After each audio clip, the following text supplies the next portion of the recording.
și acum și pururea și în vecii vecilor. Amin. Fericiri multe pe tine, de Dumnezeu născătoare fecioară, și acum și pururea și în vecii vecilor. Amin. Fericiri multe pe tine, de Dumnezeu născătoare fecioară. Când mergem la piață, ne luăm portofel, bani și sacoșe cu noi? Da. Da. Când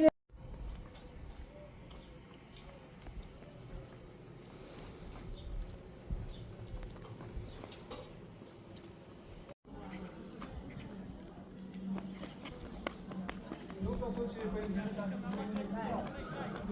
dar trebuie să fim foarte atenți. Că e multă minciună. Dar aceasta este adevărat.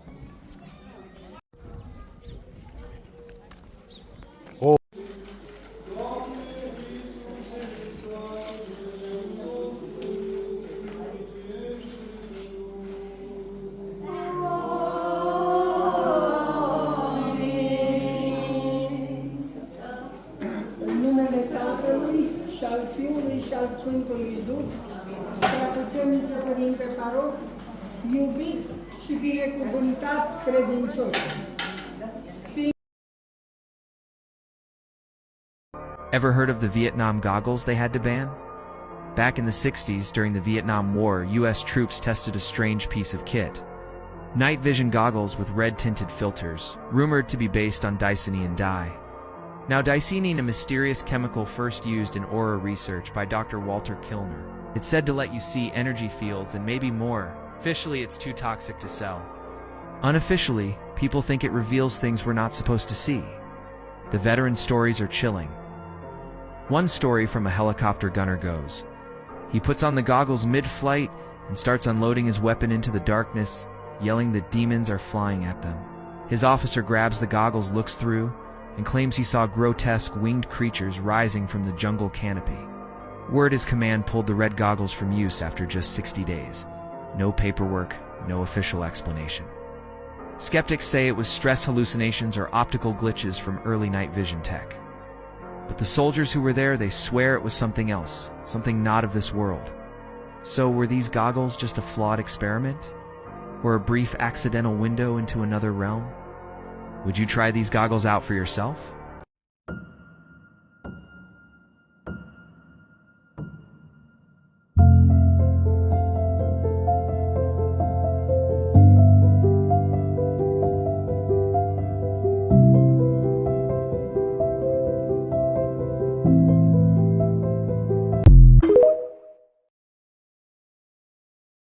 Femeia care își refuză constant bărbatul. Explicați-mi și mie de ce vă refuzați bărbatul atunci când vrea relații intime, când științific este demonstrat că femeia are nevoie de mai mult decât bărbatul. E ceva ce vă repugnă la el? S-a rupt conexiunea între voi? Adică ar trebui să discutați deschis despre asta, nu să ajungeți la refuzuri. Pentru că nu ne doare burta în fiecare zi sau capul, nu suntem de 5 ori pe lună la menstruație, nu suntem un abonament nelimitat la ciclu, să fim serioase. Adică te-ai întrebat de ce bărbatul tău vrea fix cu tine? Pentru că încă te mai vrea, dar știi ce se întreabă el în fiecare zi? Ea nu mă mai vrea și asta duce la frustrări și la lipsa conexiunii în cuplu. Da? Pentru că nu e vorba de durerea de cap, este vorba despre dispreț, te doare disprețul sau ceva care nu-ți mai convine la el. Da? Deci ar trebui să te gândești și să-i oferi această nevoie, să-i satisfaci această nevoie emoțională, dar și trupească, pentru că e ceva fiziologic, atât la bărbați cât și la femei. Gândește-te cum ar fi să fii tu refuzată constant. Da? Eu vă spun așa, iubiți-vă mult și discutați deschis, pentru că nu este deloc în regulă să vă refuzați constant bărbatul. Să vă iubiți mult!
deliver, about living life to the fullest, yo.